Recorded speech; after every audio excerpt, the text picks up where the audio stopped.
Et un des hommes nous crie, il y a un enfant, il y a un enfant, il y a un enfant.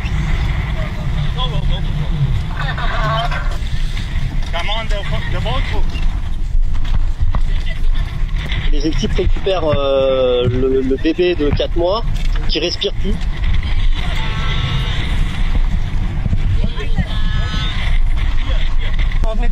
Yeah, sure.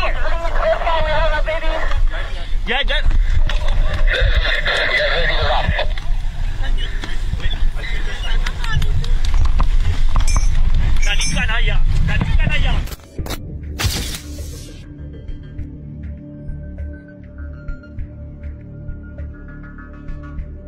On a eu un appel nous prévenant qu'il y avait un bateau avec une centaine de personnes naufragées. C'était le branle-bas combat à bord. On savait qu'on avait peu de temps pour y arriver. Donc on était à 3 heures de la zone, la dernière zone connue où l'appel de détresse avait été passé. On est arrivé sur un naufrage qui était vraiment catastrophique parce que le bateau s'était affaissé par le milieu.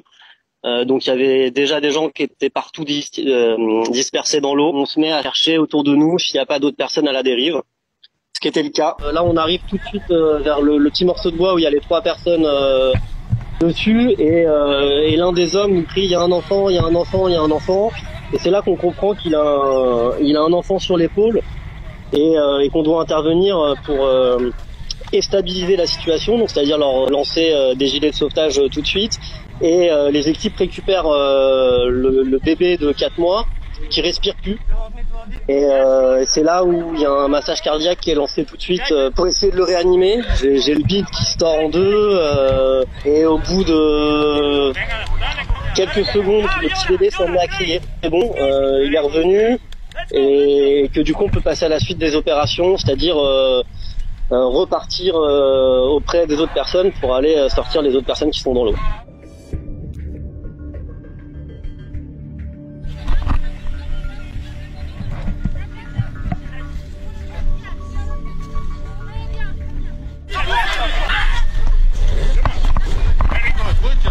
Come, guys.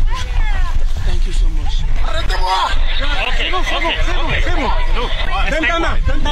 Il y a l'adrénaline qui commence à arriver et moi en tant que journaliste, il fallait que je fasse forcément des images. Mais très rapidement en fait, on est devant un cas qui est tellement critique. Avec beaucoup d'enfants, des femmes enceintes. En fait, tu poses le boîtier et tu te mets à devenir un technicien comme les autres et tu te mets à tout simplement sauver des gens. On est rentré parce qu'il y avait plus de soleil en fait, il faisait nuit, donc c'était le moment où de toute façon on n'aurait pas trouvé grand chose.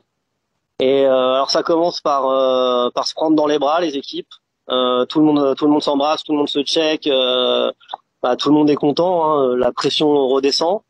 Et pendant ce temps-là, du coup, les rescapés sont pris en charge. On leur donne des vêtements, on leur donne un petit sac avec des vêtements secs, propres, à manger. Les équipes médicales s'occupent des cas les plus graves. Très rapidement, les personnes ont dormi parce que tout le monde était exténué. Cette fois-ci, c'était un peu exceptionnel parce que du coup, le bébé de 4 mois était quand même pas super bien.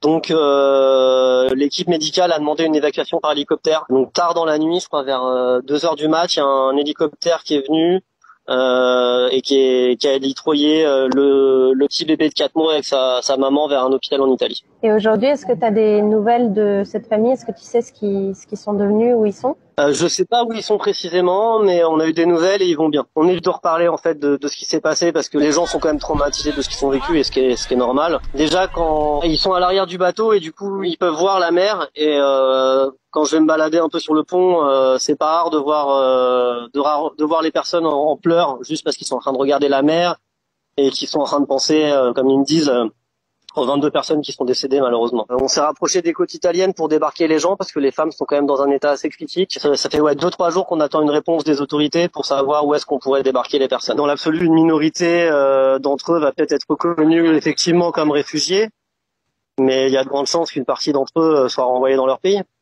Tous ces humanitaires qui donnent de leur vie, de leur temps pour amener un peu d'humanité dans ce monde, quoi. Franchement, les super-héros existent, c'est eux, c'est vraiment eux.